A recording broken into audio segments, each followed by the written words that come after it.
on the job. Well, it's got me searching for the philosopher's stone. Even my best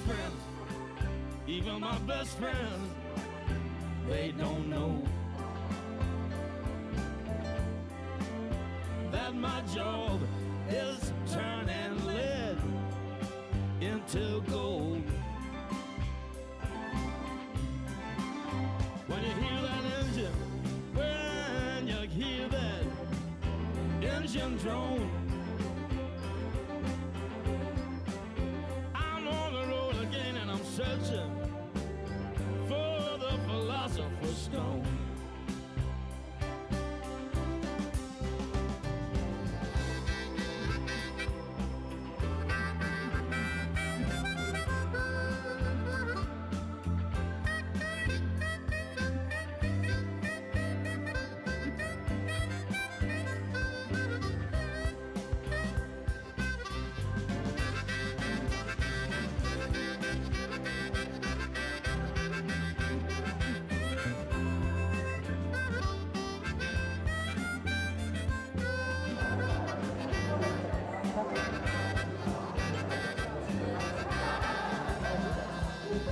Carrie, What? remember, whatever you do, it's going to be great.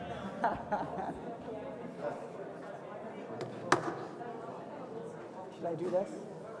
Okay. What?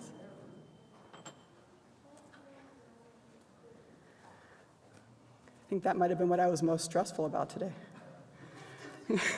I did it! I can go home now. Good morning, everyone. Welcome. Good morning. I am Carrie Lifshitz, and it is truly an honor to serve as your worship leader this morning, while our minister, Rev. Christine Dance, is away from the pulpit this week. Welcome to the Unitarian Universalist Congregation of Phoenix. A very special welcome to those of you who are joining us for the first time. The Unitarian Universalist Congregation of Phoenix strives to be a spiritual community for our time, focused on diverse theological perspectives, radical inclusion, and knowing that issues of justice and equity shape everything we do. And another very special welcome to all of you joining us via Zoom, or YouTube, or Facebook. Those of us in the room, can we turn and wave to our folks online? Remembering that we are one congregation no matter how we are participating together today.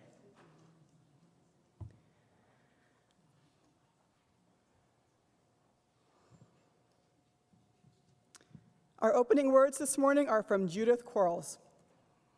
At this hour, in small towns and big cities, in single rooms and ornate sanctuaries, many of our sibling Unitarian Universalist congregations are also lighting a flaming chalice. As we light our chalice today, let us remember that we are part of a great community of faith. May this dancing flame inspire us to fill our lives with the Unitarian Universalist ideals of love, justice, and truth.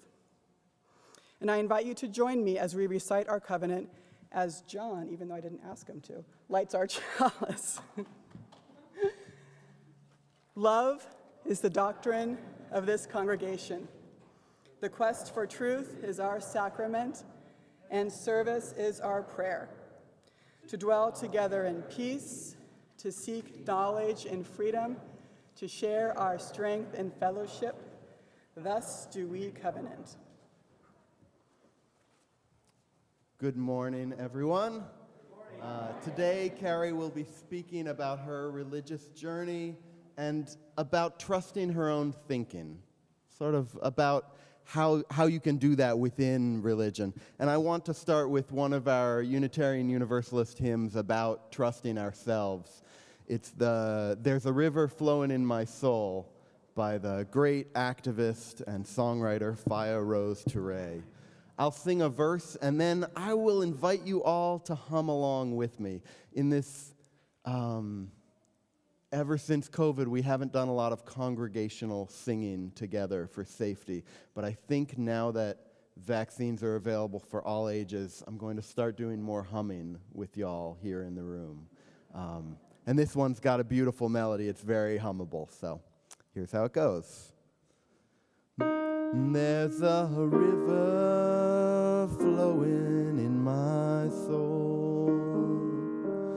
There's a river flowing in my soul, and it's telling me that I'm somebody. There's a river flowing in my soul. Let's hum that together.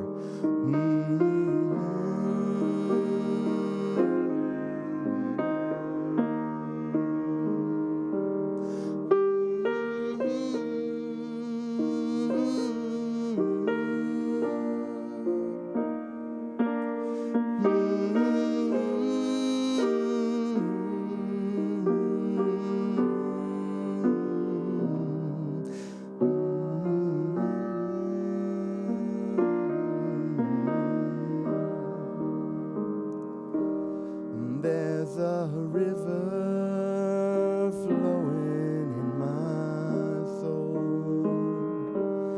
There's a river flowing in my soul, and it's telling me that I'm somebody. There's a river flowing in my soul. Hum it once more with me.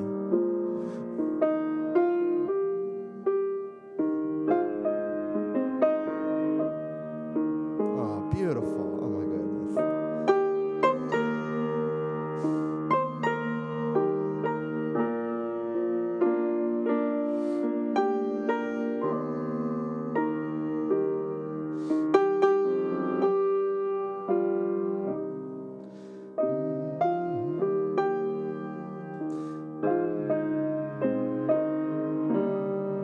Thank you all.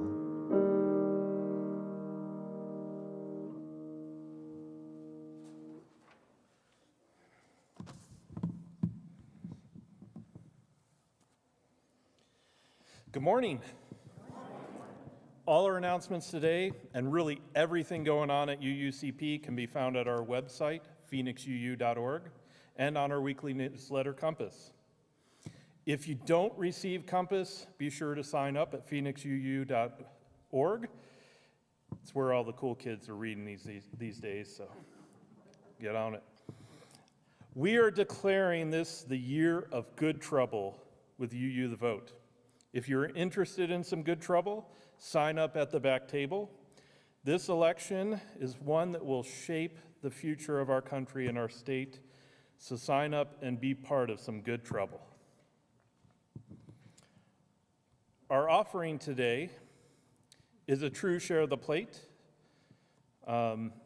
We split all undesignated funds from our offering 50-50 with a different organization each month because we feel this approach better reflects our values.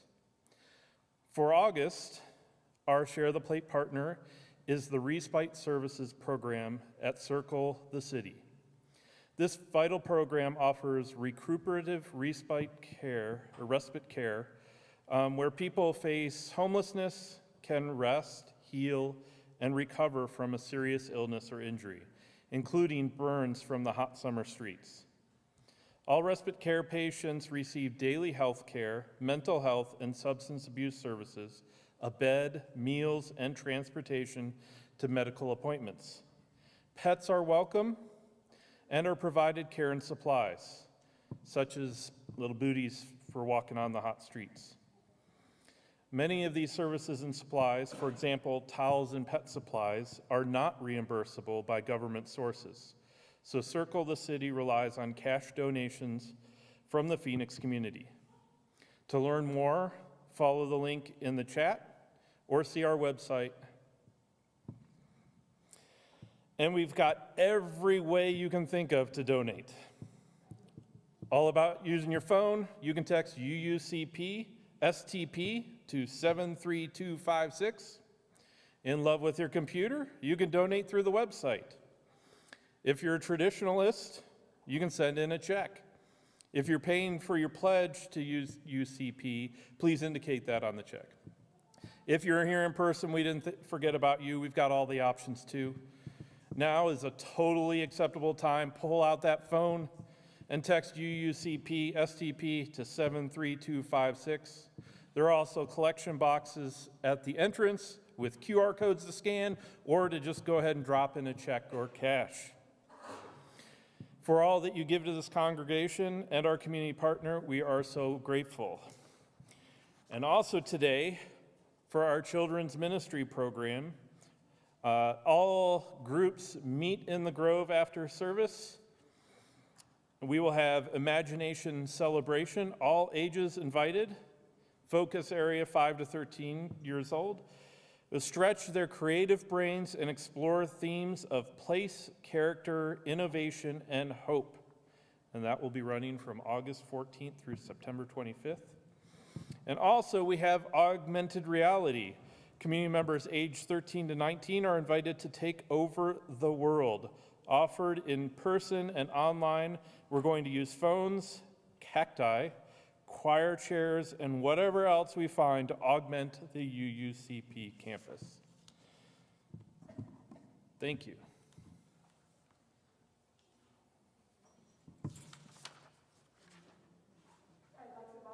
Our children and those feeling young at heart to come on up and join me up here.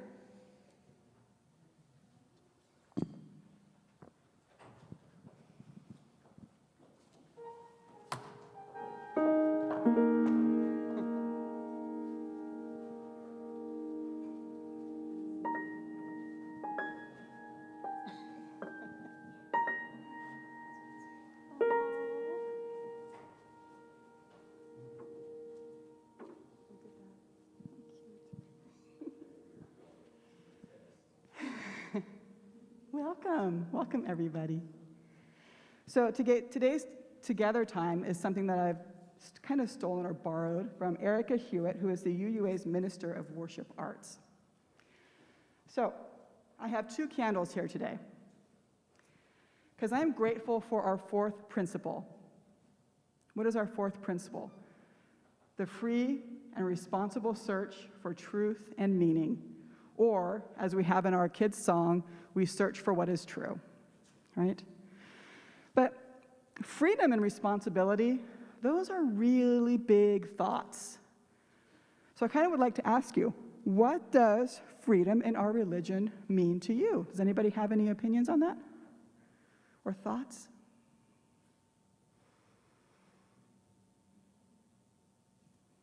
John? Believe what you're going to believe, think what you're going to think, it's okay. Does anybody else have anything? Yes? I think responsibility is doing what other people need of you without, cutting corners. So responsibility is doing what other people need of you without cutting corners? Is that what you... Very good. That was really good. I'm just going to leave now and you can just... Anybody else have thoughts on freedom or on responsibility? Yes.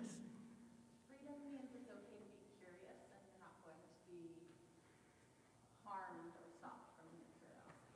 Freedom means it's okay to be curious and you're not going to be harmed or stopped from what you believe. Anybody else?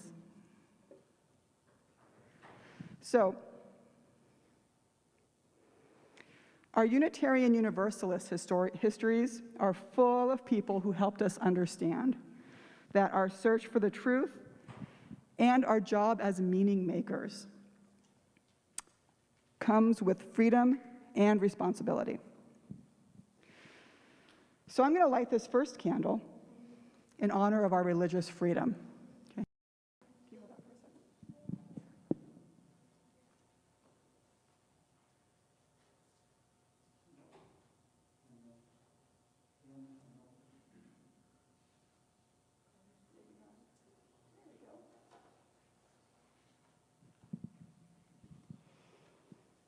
Okay, now I'm going to take the second candle, and I'm going to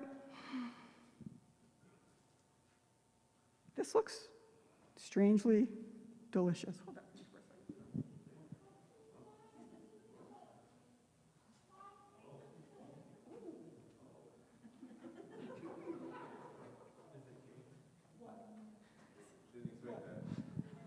What's going on? Wait.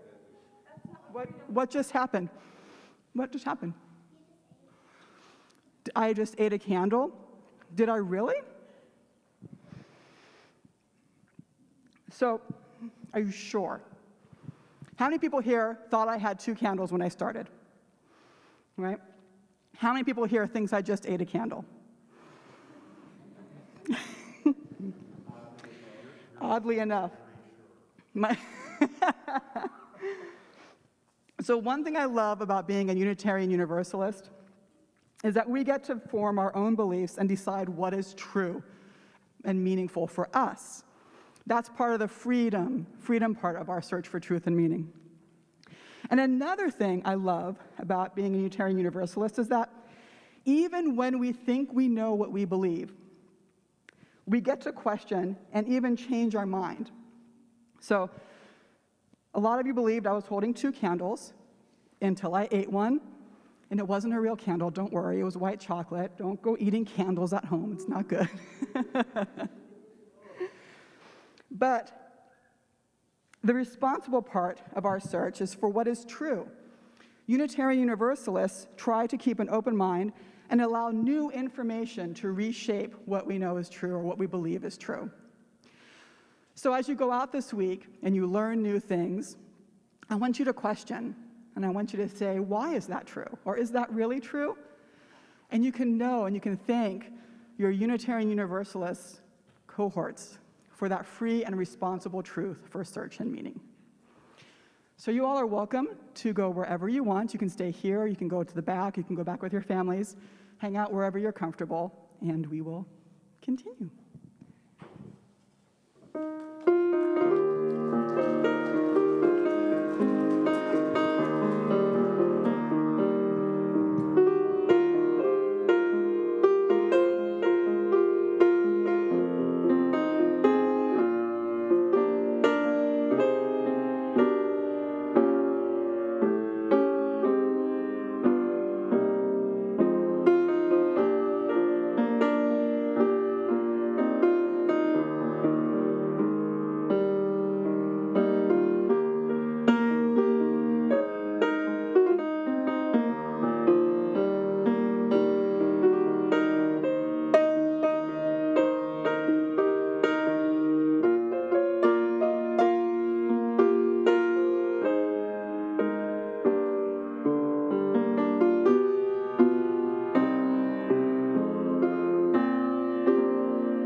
They love you, Benji. What can I say?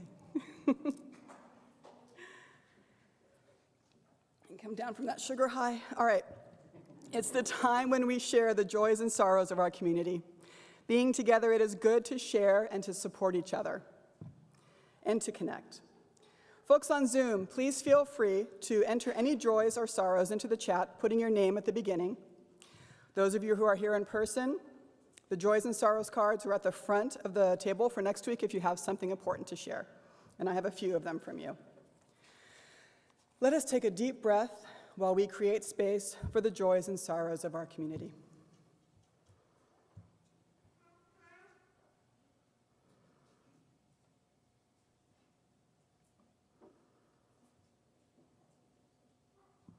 From the Miskells, a joy. Our granddaughter was born Friday. She is 6 pounds, and her name is Clover. And of course, she is cute. Congratulations, yay.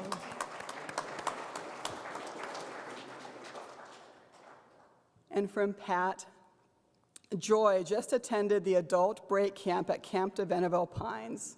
Nice, that's awesome. We were just at family camp there, and it's gorgeous. From John La Barbera, a sorrow. We were hoping to make it in person today to share the joy of our vacation to Minneapolis. Unfortunately, when we returned yesterday, we all tested positive for COVID. So sorry to be missing this important service led by some of my favorite people. Thank you, John. We hope that you guys feel better. Sorry. And we have some in person from the Stevenson Brown family. Good to be back together after the year away, and excited to be taking Chloe to start college this week. Good luck, Chloe. We're going to miss you and wish you all the best. From the Perez family, we want to wish a happy birthday to Nigel, who turns 14 on Thursday. Woo, Nigel!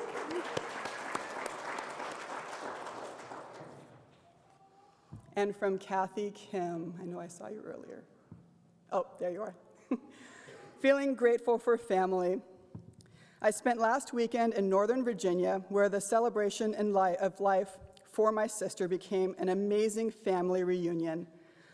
What a parting gift she gave us. Oh, that is beautiful, Kathy. Thank you for sharing.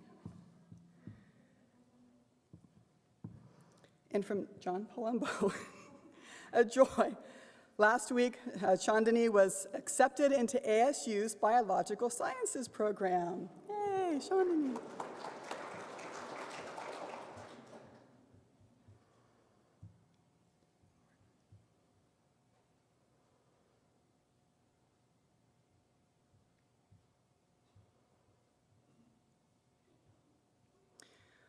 For all the joys and sorrows shared and unshared, let us show each other some love. Send hearts to one another from Zoom, people in person.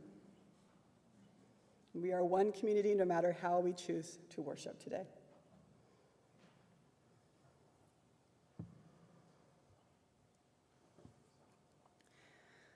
I invite you into a time of meditation and prayer.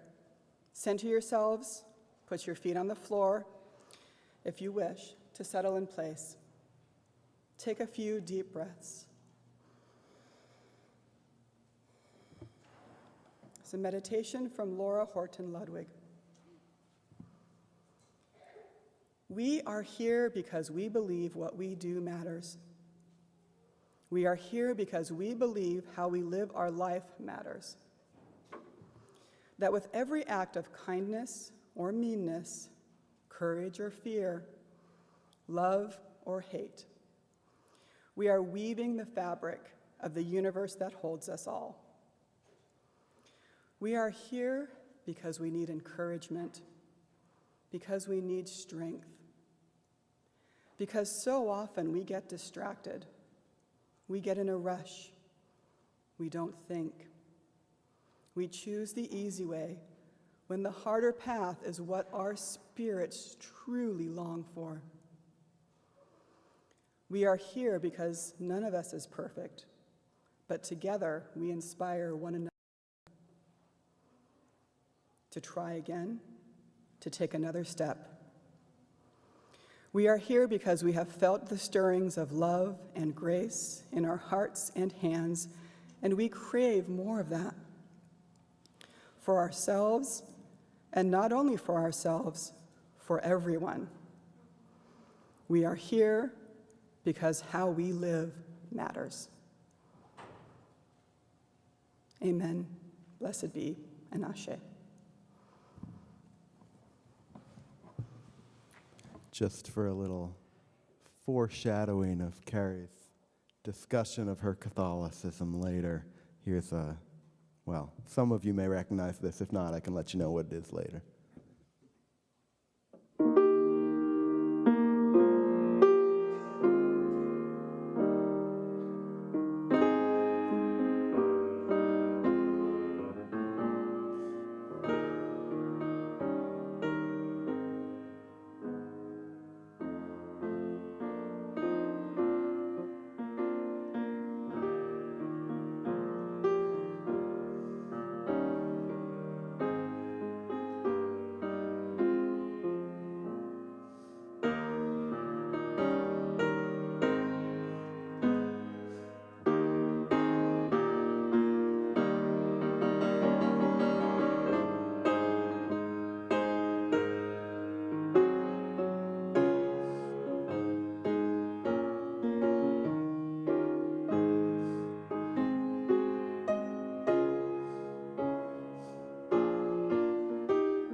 how does one follow Monty Python's take on Catholicism? I don't know.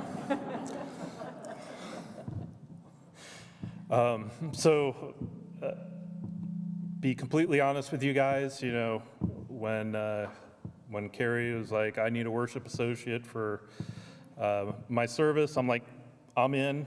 I didn't know what the topic was going to be, but I know whatever Carrie's going to do, I'm going to have fun, because she is my sister from another mister.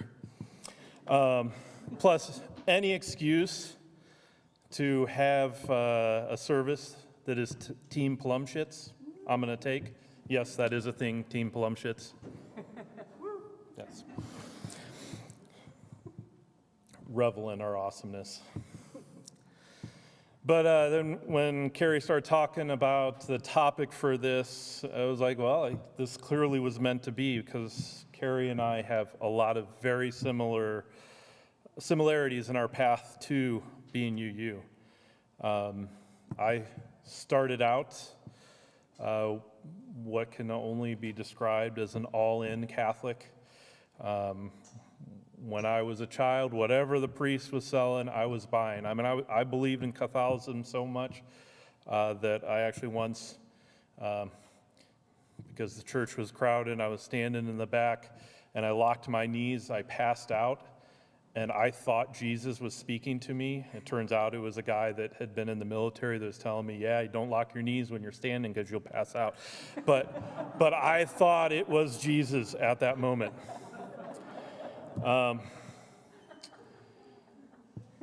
You know, there was something very comforting as a child about Catholicism, because everything was very clear. Everything was black and white. Even if that came with an immense amount of guilt about never being able to live up to the standard that was presented, I was all in.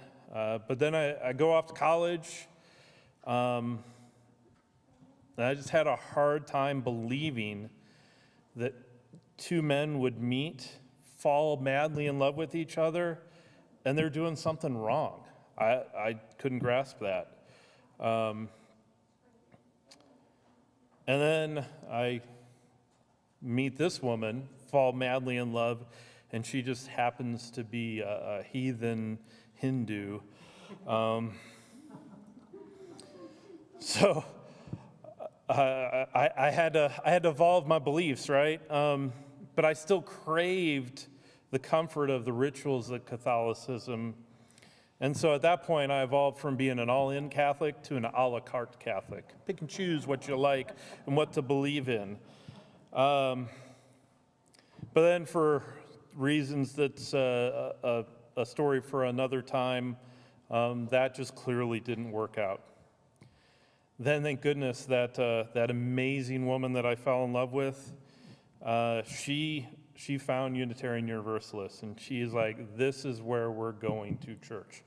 And we were living in Lawton, Oklahoma, and we were actually every week driving an hour up the interstate to the Unitarian Church in Oklahoma City. But it was very clearly worth it, because it immediately just became a home for us, a family away from our family, and quite honestly, a lot more open-minded than the family I started with. But the best part is, for my children, instead of being that place where they were told what to believe, it was a place where they were told to believe, to find their own beliefs. So instead of being the place that determined what's right and wrong, it empowers my children to find their own beliefs. And that brings me joy every single day. Thank you.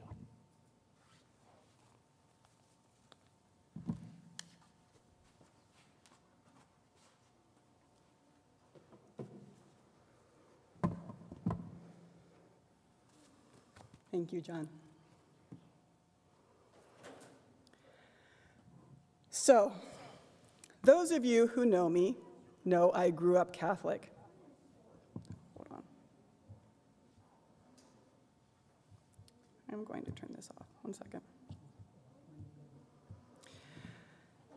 Growing up Catholic meant I went to catechism classes every week. I had my first Holy Communion when I was in first grade, dressed as a little bride. Still don't get that. Those of you who know what I'm talking about. I was confirmed when I was in 8th grade. And I remember the weekend before confirmation having a conversation with my mom and dad about some of the doubts that I was having. It got a little bit heated. And I remember as I left the room, I heard my dad say to my mom, well, at least she's really thinking about this. I went through with confirmation and continued going to church because that's what I was supposed to do. It's what my brothers did. That's what my parents did.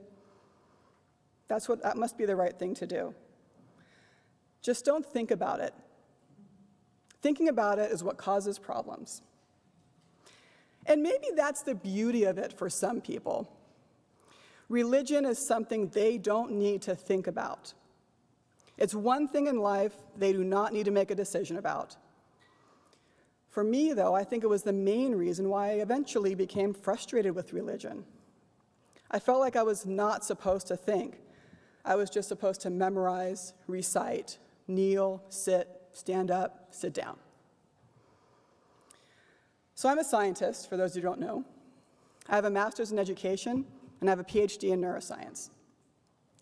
The idea that I am just supposed to take things on faith and never have any data to support it is in stark contrast to the way my mind works. I want to see a graph or a spreadsheet that tells me why something is true. In fact, in doing research for this, I found studies that suggest people who are more intuitive thinkers are more religious in general, whereas the more analytical thinkers tend to be less religious. That may be sort of intuitive to us, but I needed a data set that said that. And in fact, when I was at a service one time, a priest said, Catholics do not believe in euthanasia. My mind immediately went to, why don't we believe that? Am I not Catholic if I believe in euthanasia? Am I not a Catholic if I believe a la carte? And my mind expanded to other religions. If someone who is Jewish eats pork, are they not Jewish? I started to realize that, in my view, religion was kind of like an exclusive club. If you believe what we believe, you're good. You can hang with us. But if you don't, you're doomed. Now, before I go any further, I want to put a disclaimer in here. I am not bashing religion as faith. I will never tell someone that something that brings them comfort is wrong. If you believe in the Book of Mormon, translated by Joseph Smith from the Golden Plates, that's amazing. If you find comfort in the religion and the words of Quran about the wisdom of Allah, that's beautiful. I truly believe religion can be and is awe-inspiring. There are amazing stories that are told in religious texts that, whether they are actually true or not, are life lessons to be learned. And when religious leaders take advantage of people who do not want to think about religion and find comfort in not having to make a decision about what to believe, that's when I feel like we run into problems. So, back to my story. I grew up believing that Jesus would one day come back. I can't believe I'm admitting this, but I actually had large Band-Aids in my room in case his hands and feet were still bleeding. I was 8 years old. I didn't know if his wounds would be healed after almost 2,000 years. There wasn't any data on that. The stories about him were so amazing and resonated with me as a child. All the stories about Jesus that I read were about his love of humanity and his passion for justice. Why couldn't more people be like him? He loved everyone, even those who treated him poorly. I remember the song we used to sing, Jesus loves me, this I know, for the Bible tells me so. And why wouldn't I believe that?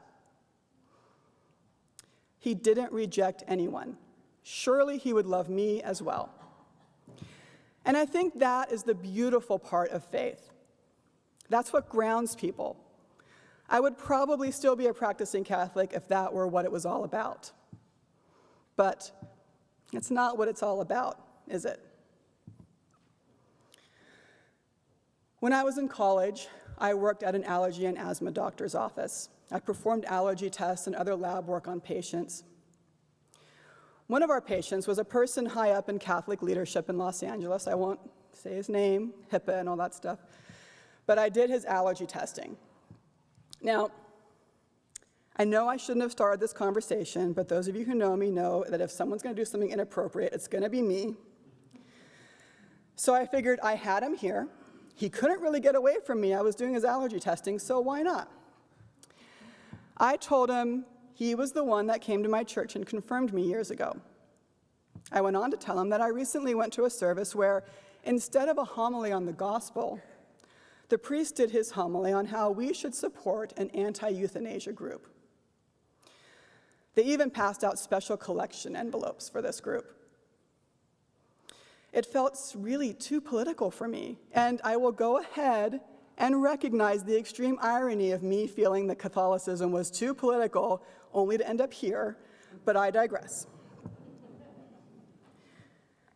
The patient replied that it is important that we appreciate the sanctity of life and that we let God decide when we leave this earth. I asked him where in the Bible was the anti-euthanasia clause. We went back and forth about this for a bit, and then I finally said I thought it was okay to someone to decide about their bodily autonomy. He replied with, well, maybe you should think about if Catholicism is truly where you belong. At first, I was devastated by this. But the more I thought about it, the more I was grateful. He gave me permission to leave, and I think that's what I needed. Since that time, I have not considered myself a practicing Catholic. I know what my faith is and was, and what I believed, but I struggled with reconciling that faith with the religion of Catholicism. Unitarian Universalism doesn't reject faith, but it encourages us to make our own decisions about our beliefs and our faith. Asking questions, changing our minds as we learn is encouraged, the free and responsible search for truth and meaning. Suggesting that someone leave our community because they disagree about a matter of faith or belief, as the allergic priest did with me, would be unthinkable here. So I now think of myself as more of a UU with a Catholic heritage. And I still believe to this day that Jesus is a great teacher. In fact, I firmly believe that Jesus is UU. I mean, I think he would be at every single Black Lives Matter march. He would be at every Pride celebration. He would want to make sure everybody, no matter who they were, have food and water. He would welcome all immigrants. He would answer the call of love. After all, the song is Jesus loves me, this I know, for the Bible tells me so. It is not Jesus loves me, but only if I'm a cis white heterosexual. I really wish more people talked about the Jesus that I grew up learning about, not the one that has been co-opted by certain fundamentalists today. Which brings me back to thinking and religion. Like I said before, I think part of the comfort of religion to some people is that they do not need to critically think while they are in church or temple or wherever they worship. Unfortunately, many religious leaders take advantage of that and use it to twist and mold beliefs, sometimes into something dangerous. There is most definitely a place for thinking in religion, much like we changed our thinking today with the candle during Together time.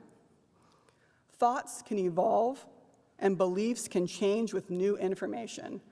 Just like we tell our coming-of-age students, find what you believe right now, knowing that it may change in a year, or 5, or 10, or 20.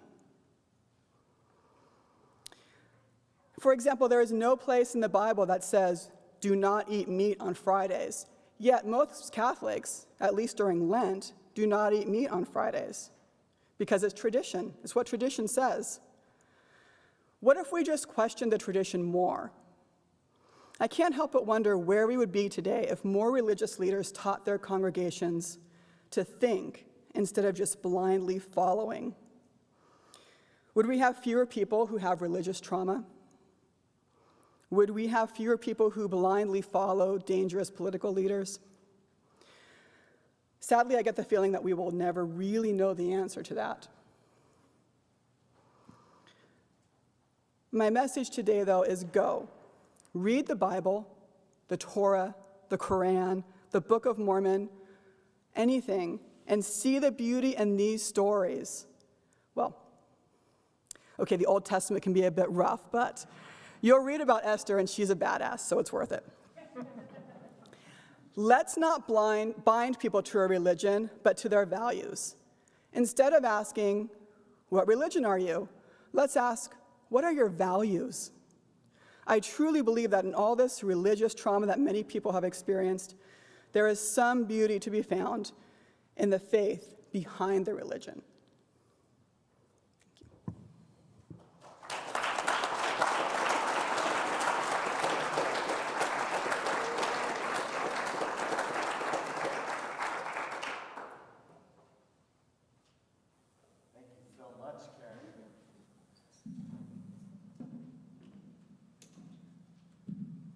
You know, in the face of hearing the same messages over and over, sometimes I think it's hard for us to figure out what we think about things. And it's just inspiring to hear you talk about how you've done that. That's beautiful. For me, that's what songwriting has been about a lot in the last year, is like figuring out what I really think about something and then getting to say it. Often something that nobody asked me what I thought about, but here you go. I do have one that's a reflection on religion. I hope you enjoy it. If not, that's okay. It's just what I think. You don't have to agree. I was raised Jewish, but, well, this one is for you, Carrie. So.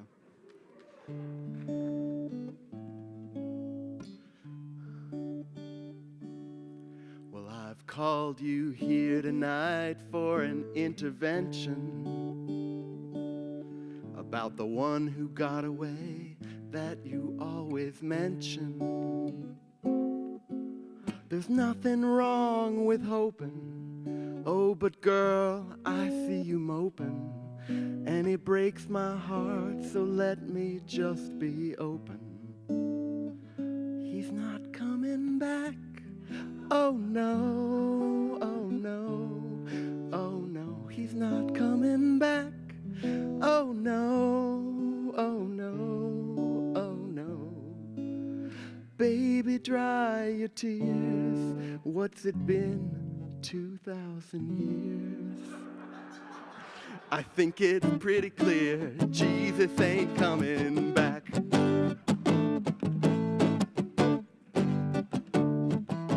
You wear me out with the same few boring tales about your ancient magic man. They're getting stale.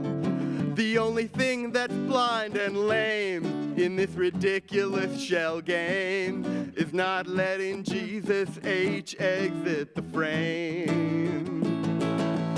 Whether or not your Jew boy pulled a fast one, he's long gone. Oh, but baby, he wasn't the last one. So stop grieving for the dead. Leave your evening prayers unsaid. And for communion, how about my body instead? He's not coming back. Oh no, oh no, oh no. He's not coming back. Oh no, oh no, oh no. Baby, dry your tears. After 2,000 years, I think it's pretty clear Jesus ain't coming back. I bet you fell for him as a girl in Bible school. You You had a thing for older guys, and his hair was cool. Now you're yearning for a dude to wash your feet. Well, there's a world of fetishists you'd love to meet. And blaming his death on your sin, girl, that's extreme. I mean, that's gaslighting like I've never seen. So after millennia of waiting patiently in vain, will you join me and sing along on this refrain? He's not coming back. Oh no, oh no, oh no. He's not coming back. Oh no, oh no, oh no. Baby, dry your tears. After 2,000 years, I think it's pretty clear Jesus ain't coming back, not on your life. I said it's pretty clear Jesus ain't coming back, no, you can't be his wife. It's pretty clear Jesus ain't coming back.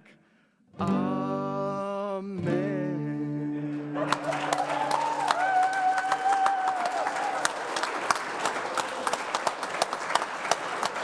Thank you.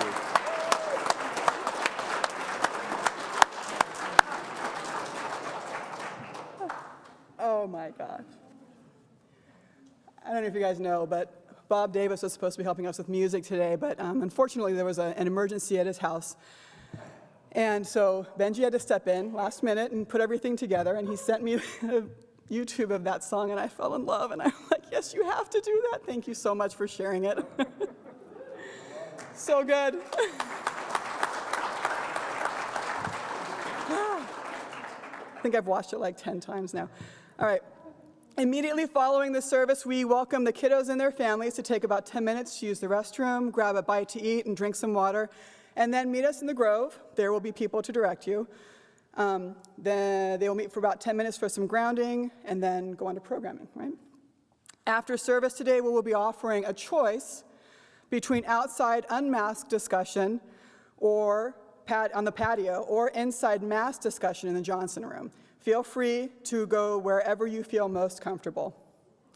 And online folks, we invite you to join us for online coffee hour to discuss the service. There's no bashing. And the link is in Compass, the website, and the chat.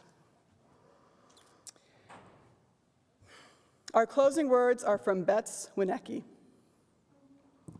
May we leave this place seeking an uncharted and free, chosen way to wholeness, knowing that we have companions along the way.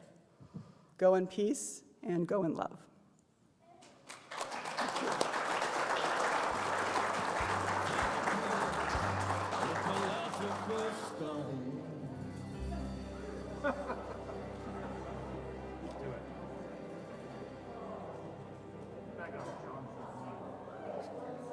We're going to light it because both John are, let's see what happens. It works. Well done.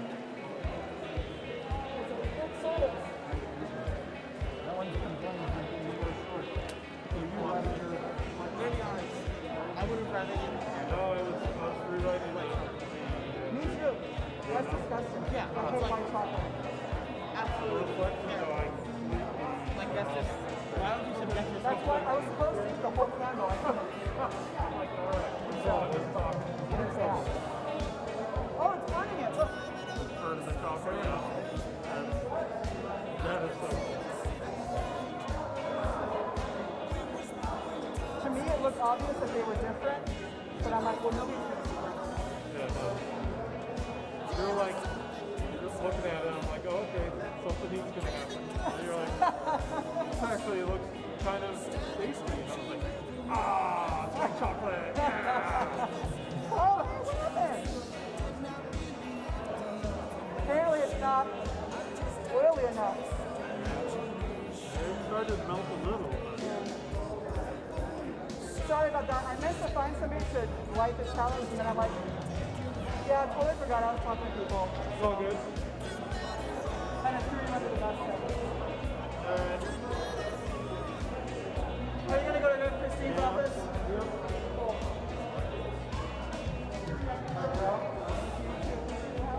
Appreciate it. Steve, what's this? That was the hit on mine. I didn't see that. Really? Okay. I know, right? That's so good. Every Fervent Sacred is one of my favorite Monty Python songs. Completely appropriate.